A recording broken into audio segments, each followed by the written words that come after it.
કચ્છના ભુજમાં તંત્રએ કર્યું છે બુદ્ધિનું પ્રદર્શન। 20 વર્ષે રોડ બનાવી અને સમસ્યા ઊભી કરી નાખી છે। પંચમુખા હનુમાન શેરી અને ભુજિયા ફળિયામાં 20 વર્ષે સીસી રોડ બનાવાયો। તંત્રે વિચાર્યા વિના રાતોરાત સીસી રોડ બનાવી નાખ્યો। દુકાનો અને ઘરના તળિયાથી 5 ઇંચ ઊંચો રોડ બનાવી દીધો। સારી હાલતનો રસ્તો તોડી લેવલિંગ વિનાનો રોડ બનાવ્યો।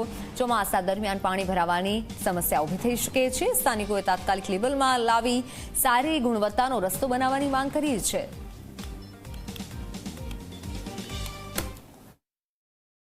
ભુજ નગરપાલિકા દ્વારા અમુક જગ્યાએ રસ્તાઓના કામ કરવામાં આવી રહ્યા છે, પરંતુ મિસમેનેજમેન્ટ કહો કે ગમે તે કારણ અહીં આપણે જોઈ શકાય છે કે જે રસ્તો છે, જે બ્લોકનો રસ્તો હતો એના ઉપર જ માલ ચડાવવામાં આવ્યું છે। પરિણામે આ રસ્તો છે 6 ઇંચ જેટલો ઉપર ચડી ગયો છે।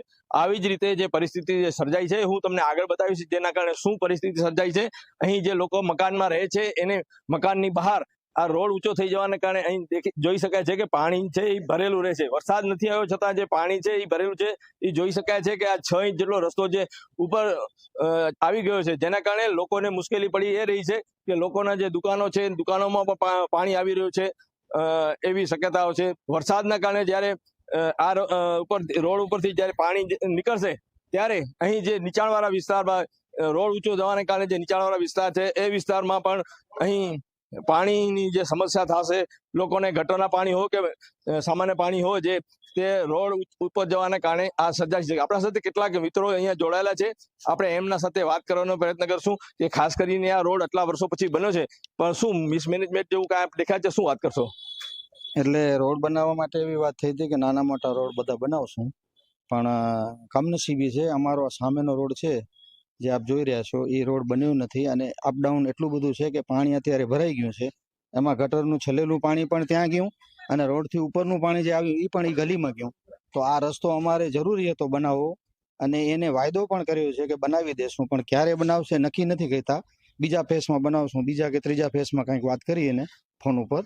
પણ હવે અમારે આ સમસ્યા છે, અત્યારે આજે જ સમસ્યા થઈ છે અને આ પાણી ભરાણું છે, તો એનો મહેરબાની કરીને નગરપાલિકા કંઈક નિકાલ લાવે, કારણ કે અમે બધા રહીશો અંદર જે રહીએ છીએ બધાને તકલીફ છે।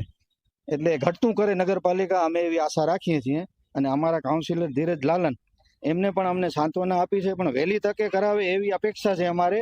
નહીં તો આ ગટરના પાણીમાં હાલીએ તો આ યોગ્ય નથી લાગતું, તો હવે યોગ્ય કરે એવી અપેક્ષા। નગરપાલિકાના મિસમેનેજમેન્ટના કારણે જે પરિસ્થિતિ સર્જાઈ છે, આપ અહીંયા આટલા વર્ષોથી રહો છો, ખાસ કરીને આ રસ્તો બન્યો છે, પરંતુ રસ્તો જે બન્યો છે એ પહેલા હતો એનાથી ઊંચો આવી ગયો, શું પરિસ્થિતિ છે? હા, એનાથી લગભગ 6 ઇંચ જેવો રોડ આવી ગયો છે, જો મારી દુકાનો પર એક પગથિયો આખો દટાઈ ગયો છે।